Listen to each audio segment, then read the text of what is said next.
Bonjour à toutes et à tous, très heureux de vous retrouver aujourd'hui et vous l'imaginez, ravi de vous offrir l'histoire d'un chef dont vous connaissez le visage, mais pas forcément l'histoire. Juan Arbelez est un chef vu à la télé, mais c'est aussi désormais un chef entrepreneur qui dirige avec ses associés quelques restaurants, il va vous en parler. Il est suivi par près d'un demi-million de personnes sur Instagram. Bref, c'est un chef bien connu du grand public et moi j'adore quand ces oiseaux-là me donnent l'occasion de plonger au fond. Car vous savez, ici, on n'est pas du genre à rester à la surface et comme je crois que le succès ne frappe jamais sans raison, je me réjouis de découvrir l'histoire, la vraie, de Juan Arbelez. À dire vrai, les fidèles de ce podcast diront qu'il est déjà venu ici, c'est vrai, mais c'était pour parler de son rôle d'entrepreneur et il n'avait pas eu droit à son portrait. Il était donc temps que le Colombien le plus célèbre de France ait son épisode et c'est d'autant plus une joie pour moi que Juan est un booster d'humeur, un être engageant, souriant, qui vous emmène en 2 temps 3 mouvements dans une énergie qu'il a, dirait-on, sans limite. Alors qu'y a-t-il derrière ce sourire qui ne retombe jamais, derrière ce sportif avide de nouveaux défis? Comment peut-on être chef et célèbre à la fois? Moi je suis David Ordonneau et vous le savez, ici sur Chef, on soulève bien des questions en remontant le fil de l'histoire de nos invités. Aujourd'hui donc, je vais vous faire entendre, par ces mots, l'histoire d'un chef qui vient de loin dans le seul but de s'épanouir et de partager. Un chef dans l'ascension et l'authenticité force le respect. Voici l'histoire de Juan Arbelez.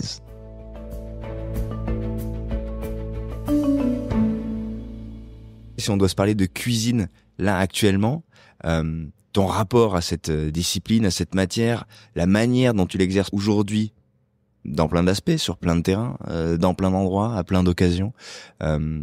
Tu la vois comment? Comment tu te sens, toi, aujourd'hui? Ma discipline a énormément changé par rapport à quand j'ai démarré en cuisine. Mes premiers pas étaient derrière un poste de travail, derrière les frigos, les timbres, derrière la plancha, derrière le barbecue, derrière les casseroles, les poêles.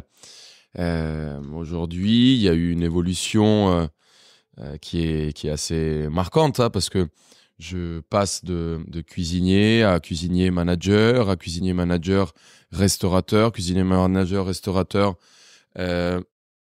image de marque. Enfin, il y a tellement de cordes qui se sont rajoutées aujourd'hui à cet arc que finalement, c'est le temps, c'est pas quelque chose qui peut se multiplier, hein. La journée, elle a 24 heures, la semaine a 7 jours. Donc, quand tu rajoutes des cordes, justement... Quand on te voit, on a l'impression qu'on peut multiplier le temps par contre. Hein, quand on te suit. On se dit que tu as trouvé le truc. Non, pas vraiment. En vrai, oui, il faut que j'abandonne, il faut que je fasse certains sacrifices à, du coup, ce métier qui était mon métier du début, derrière les fourneaux. Et tu te sens comment, du coup, quand tu les retrouves? Ouais. Non, en vrai, alors... Tu sais, je suis un gars qui a toujours été un éternel positif. J'adore le fait de me dire que, tu sais, j'ai travaillé pour être là où je suis, donc en vrai, c'est moi qui l'ai décidé.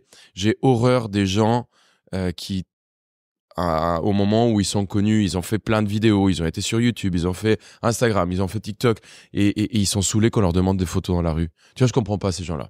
Moi, j'ai travaillé pour être là où je suis. C'est mes choix qui m'ont amené là. Tu vois, ça m'est pas tombé sur la tête. Donc aujourd'hui, quand quelqu'un me demande, quand il y a de la reconnaissance ou quand il y a des sacrifices à faire, je sais que ça fait partie des enjeux pour en être là. Est-ce que aujourd'hui je suis à l'aise avec tout ça? Je pense que je suis complètement à l'aise. Il y a un truc qui est très difficile dans la façon comme j'ai mon métier, je gère mon métier aujourd'hui, c'est que j'ai 10 restaurants en propre, j'ai 10 fonds de commerce qui nous appartiennent à Eleni, avec le groupe que j'ai fondé avec PJ et Greg, et on a 7 en consulting. Quand on fait du consulting, nous, on les gère comme si c'était nos restos. On met nos équipes en cuisine, on met nos directeurs, et c'est tout aussi important parce que tu mets ton nom, donc c'est tout aussi risqué. J'ai 17 restaurants en tout. Ce qui fait que je peux pas être dans tous les restaurants. Et les restaurants, il y a une certaine élasticité. C'est-à-dire que tu arrives, tu cales une carte, tu cales une assiette, tu cales une recette.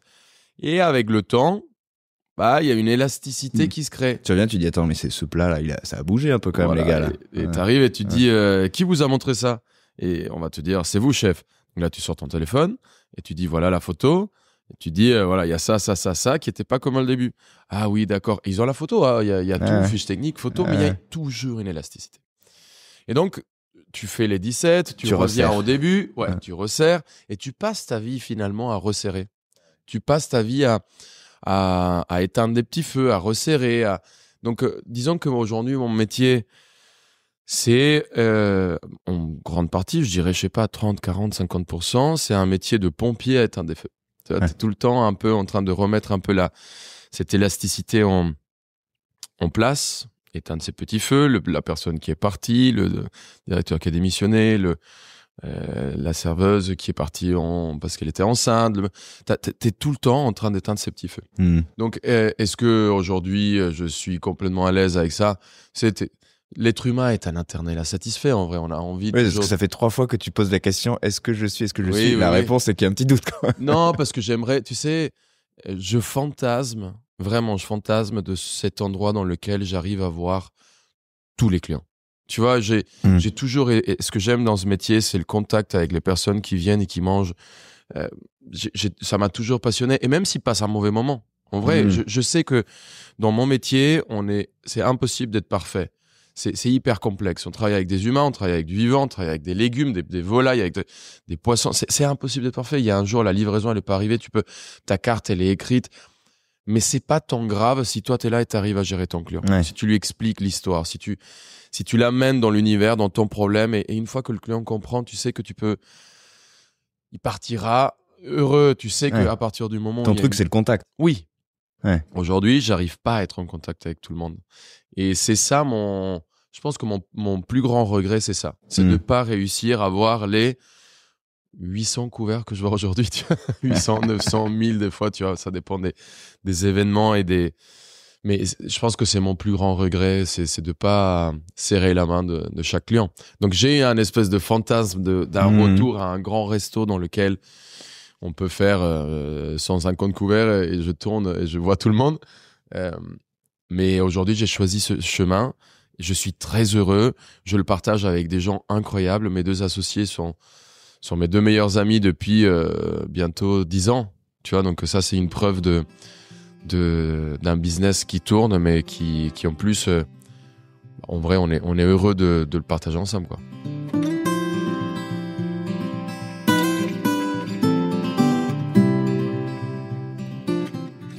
Remontant le fil, est-ce que tu peux nous raconter à quoi ressemblaient les tout débuts, tes premiers souvenirs, quand tu y repenses, quand tu te replonges dans l'univers de ton enfance, tu vois quoi? Dans quel environnement t'as grandi? Alors, j'ai la chance d'être un enfant élevé par l'amour, élevé par la gentillesse, élevé par des valeurs qui sont des valeurs d'union, de communion, de partage. Je viens d'une famille qui n'a pas été, qui était pas riche, mais qui était pas pauvre. Une classe moyenne bien élevée. Une classe moyenne où, oui, je pense que le plus important était de faire attention à l'autre. Je viens d'une famille qui est très unie, très très unie. Ma mère, elle m'écrit quasiment 2-3 fois par jour pour savoir comment je suis. C'est une mère poule qui choisit énormément. Mon père, c'est un mec qui vient d'un petit village en Colombie où les valeurs sont très enracinées dans l'éducation. Donc, je pense que j'ai eu une chance énorme d'être très très bien élevé. Ça ressemble à quoi pour les gens qui ne connaissent pas encore ton histoire? L'environnement, c'est où? Et il y a quoi autour de toi quand t'es... Du coup, moi, je suis né à Bogota. J'ai vécu 3 ans à Cali, qui est c'est des villes en Colombie. J'ai vécu à Cúcuta. Mon père a été avocat. Il travaillait à l'époque pour le service des douanes dans une période très complexe de la Colombie parce que c'était les années 80.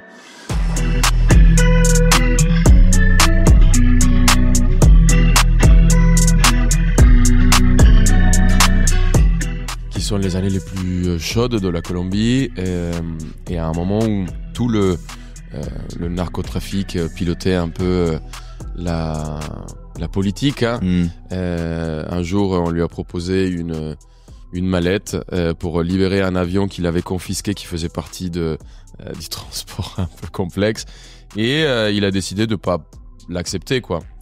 Et il s'est fait du coup virer parce que tout le système était un peu gangréné et il a passé quasiment 8 ans son travail. Enfin, à chercher du taf. Du coup, il a changé de boulot. Il a dit que ce monde lui plaisait pas. Il y a une espèce de remise en question immense. Il a quitté la ville. Il s'est installé à 5 heures de Bogota dans une ferme dans laquelle il a décidé de récupérer les denrées alimentaires de tous les restaurants pour faire du compost et essayer de protéger des espèces endémiques qui étaient en voie de disparition. Mais attends, t'étais né à ce moment-là? J'avais 15-16 ans, ouais. Ah ouais, il t'a emmené dans ses bagages, du coup, tu l'as suivi dans ses... Non, nous, on est resté à Bogota. Ah ouais, d'accord, ok. Et lui, il faisait des allers-retours. Ah ouais.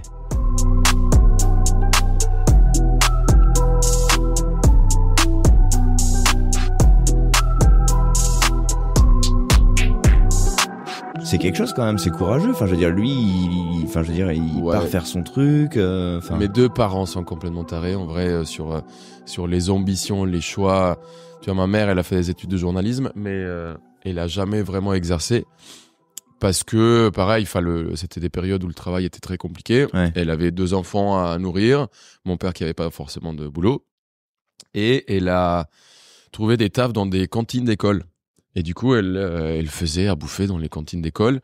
Un peu comme moi, elle a monté les échelons. Au début, ils étaient 2. Elle a embauché. Elle a réussi à en avoir 2, 3 cantines au plus haut de son métier.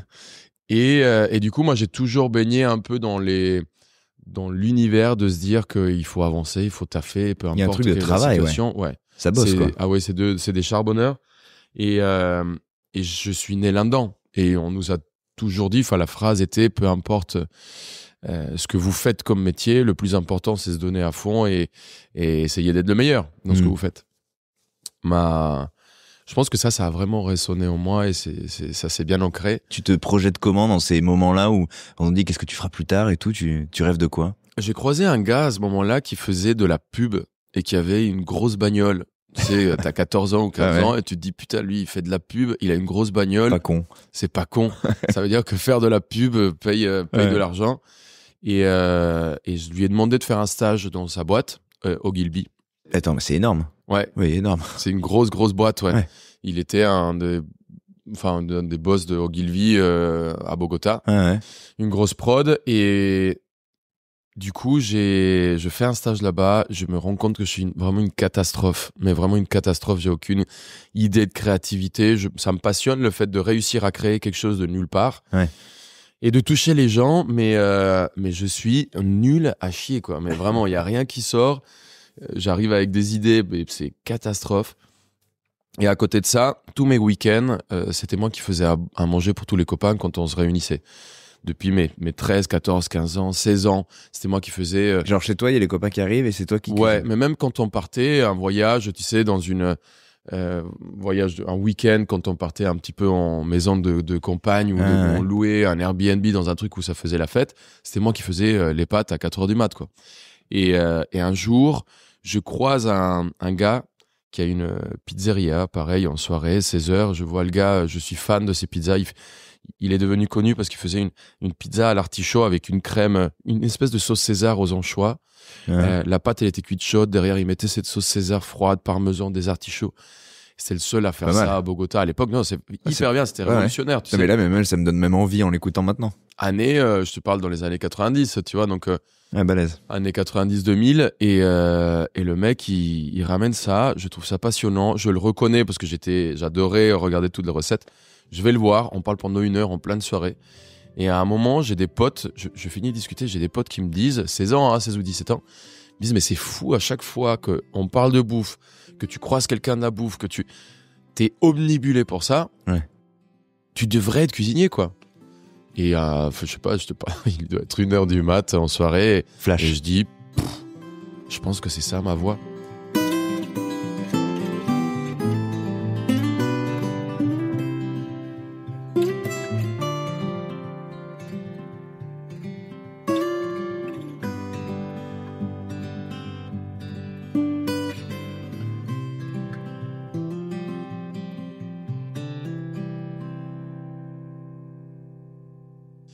Et je décide du coup de plonger là-dedans. J'avais croisé à l'époque un gars qui s'appelle Philippe Vernet qui bossait chez Unilever à Bogota. Je vais le voir, on boit un café. Je lui dis, je rêverais d'aller en France faire la cuisine. Est-ce que tu n'as pas des contacts? Il me dit, je connais le directeur de l'école Cordon Bleu. Il s'appelle Patrick Martin. Si tu veux, je te donne son contact. Il me donne son contact et il me dit, si un jour tu passes à Paris, passe me voir. Donc moi, j'avais des petits boulots de mannequin à l'époque. Je te passerai quelques photos, c'est vraiment la honte. C'est-à-dire je faisais des photos pour Chevignon et des... de mannequin, oui, d'accord, ok. Pardon, j'ai un accent de merde. Non, pas du tout. Je me dis... Ce mot, j'ai jamais réussi à bien ouais, le dire. c'est parce que tu veux pas le dire, parce que tous les autres, je les comprends très bien. Ouais, non, mais ce mot, j'ai jamais réussi à vraiment l'intégrer. Ah ouais, donc tu faisais des petites séances photos de mannequins. Ouais, à droite, à gauche, pour arrondir un peu les fins de mois. Et bah, c'est cool. Hein. Ouais, j'avais un peu d'argent de côté, ça marchait pas trop mal. Et avec cet argent, je viens en Europe. Fin d'année, j'avais 17 ans. J'arrive en Europe et mais attends, pardon, mais t'as dit à tes parents, t'as cette révélation en soirée. Déjà, j'imagine le truc, parce que c'est une histoire que j'ai jamais entendu une histoire pareille. Le mec, il est en soirée. On imagine tout le contexte en plus, parce qu'on imagine bien que c'est pas une soirée bridge et Earl Grey.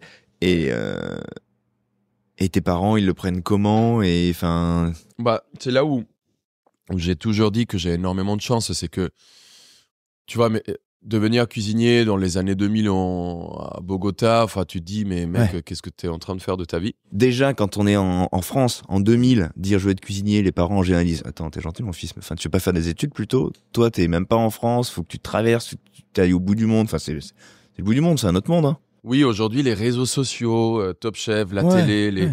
Mais en 2000, ça n'existe pas tout ça. Ça n'existe pas. Et tes parents, ils disent quand même? Ouais, tu sais quoi, j'ai eu la chance, et encore une fois, j'ai de la chance d'avoir une famille qui a toujours été ouverte à comprendre tous nos choix. C'est déterminant. À partir du moment où c'était ancré, où c'était étayé, et ils se disaient, ok, le mec, il est pas en train de faire une folie, et c'est juste pour se barrer à Paris faire la bringue, c'est vraiment parce qu'il est passionné. Et il me voyait cuisiner, tu vois, il me voyait les week-ends, il me voyait la semaine, il me voyait acheter des livres, tu vois, de cuisine. J'avais, à 17 ans, j'avais 2 ou 3 livres de Pierre Gagnère chez moi, alors que j'avais jamais mangé dans un restaurant bistronomique. Tu vois, nous, les cadeaux de anniversaire, on les fêtait dans un espèce, pas le flunch, mais dans le style un peu, un resto à volonté, un peu sympa, quoi. Ouais, bien sûr. Typique colombien. Ouais. Donc, tu avais la bénédiction des parents, ils t'ont dit, ok, vas-y, feu, ça a l'air construit. Quand ils m'ont vu, mon père, il m'a dit, tu sais quoi, tu peux tout faire et on pousse, juste, il faut que tu sois le meilleur. Okay. Et on va y croire, mais il faut que tu sois le meilleur. À l'époque, en plus, tu vois, ils m'ont aidé quand même parce que j'arrive au Cordon Bleu. L'histoire, c'est un peu chiant parce que j'essaye de l'appeler, il me répond pas. Je passe là-bas, la secrétaire me dit, enfin, il faut un rendez-vous. Je passe 4 fois, j'étais une semaine à Paris, je passe 4 jours. Le 5e, je dois partir, j'arrive avec ma valise et coup de bol, il fume une clope dehors. J'avais vu une photo de lui dans un magazine. Donc le directeur de l'école, quoi. Patrick Martin. Qui était déjà, l'école qui était déjà sur là où ils sont aujourd'hui. Non, c'était dans le 15e arrondissement, rue de l'Homme, dans un bâtiment. D'accord, ouais. Mais vraiment un truc... Okay. Parce que c'est plutôt chic aujourd'hui où ils sont au bord de Seine, le bâtiment, il est quand même... Ça n'avait rien à voir. Okay. Rien à voir. Donc le mec fume sa clope. Et le gars fume sa clope et je vais le voir, je lui dis excusez-moi, c'est Philippe Vernet qui m'a donné vos coordonnées, j'essaie de vous contacter depuis une semaine, j'arrive pas à vous avoir. Et en fait, je viens de Colombie, j'ai pas beaucoup de moyens, mais je suis prêt à tout faire pour faire des études chez vous et pour apprendre à cuisiner. Si vous voulez que je nettoie les chiottes, que je coupe des carottes, que je fasse à manger, que je suis prêt à tout. Et il me dit viens. Il était en pause, il avait une espèce de réunion, un CODIR, comité de direction. Je rentre dans une salle, là il y a 7 chefs, il y a 4 mecs en costard, 3 nanas, et lui qui s'assoit, il dit vas-y raconte-nous ton histoire comme tu viens me la raconter. Ouf. Moi, je suis sac à dos, je lui raconte mon histoire, et en tremblant tu vois, mais devant tout le monde. Devant tout le monde, et le truc il sort correctement, l'adrénaline, enfin je sais pas, ils sont touchés, et il me dit écoute, ce qu'on va faire c'est que je te file, tu viens, tu bosses 2 ans, et avec ces 2 ans de travail tu pourras te payer tes études.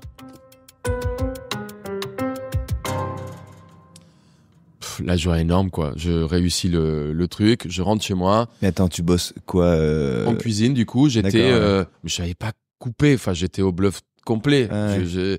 Donc je rentre chez moi, je demande un stage dans un truc de burger qui est assez connu, qui s'appelle El Corral en Colombie. Et je demande un stage là-bas pour apprendre à couper des oignons, à ciseler, parce que je vais arriver dans un endroit où je connais rien, quoi. Ouais. Je fais là-bas un stage de 4-5 mois et derrière, j'arrive au Cordon Bleu où je fais du coup les mises en place pour les cours de cuisine et la bouffe pour tout le staff. Donc on fait à manger pour D'accord. 100 personnes Ah ouais, tous les jours. donc en fait, tu es dans les coulisses de l'école, quoi. Et ce qui est génial, c'est qu'en cuisine, c'est comme en sport. C'est comme au rugby, c'est comme au tennis. On avoue te montrer toute la théorie possible et inimaginable. Ouais. Si t'es pas en train de taper dans la balle, t'apprends pas. C'est la pratique qui te rend un bon joueur et c'est la pratique qui te rend un bon cuisinier. Moi, j'ai eu beaucoup de chance, c'est que j'ai fait énormément de terrain. J'ai tapé dans la balle pendant tout ce temps-là. Du coup, j'ai fait 1 an et demi d'échauffement, en fait, avant que ça démarre, quoi. Avant que ça démarre, mais finalement, je fais jamais d'études. Un jour, il y a un examen final et c'était moi l'assistant, du coup, qui ramène tous les paniers, qui met tout en place. Il y a un gars qui se présente pas à l'examen final. Et je demande à un des chefs si je peux passer l'examen à la place. Sans avoir suivi un cours, quoi. En fait, juste en ayant fait le... Mais en même temps, je connais les cours par cœur parce que je suis assistant. Tu sais, je suis le commis qui est en train de tourner les 40 carottes pour les 40 élèves pendant que le chef, il en tourne une. Mais moi, je sais tourner des 40 carottes à une vitesse énorme.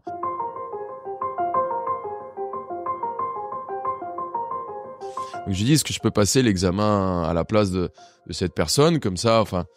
Et il me dit, écoute, si ça te fait plaisir, vas-y, fais-le. Je mets en place tout le monde, je passe l'examen et j'ai la meilleure note de l'examen. Ah, c'est génial. Et il y a un gars, Patrick Terrien, qui est jury du truc, qui dit qu'il a fait cette assiette. Donc moi, je lève la main. Et à la fin, on est en train de boire un café. Il me dit, qu'est-ce que tu aimerais faire par la suite, quoi. Et je dis, j'ai 2 ans d'études derrière. Il me dit, mais t'aimerais bosser où? Il dit, mon rêve, c'est d'aller bosser chez Gagnère. Et il sort son téléphone. Il passe un coup de fil à Pierre Gagnère. Et 15 jours après, j'étais dans la cuisine de Pierre Gagnère. Donc, j'ai jamais fait mes études. Tu sais, je rentre chez Gagnère. Et après, là, chez Gagnère, le monde me tombe dessus.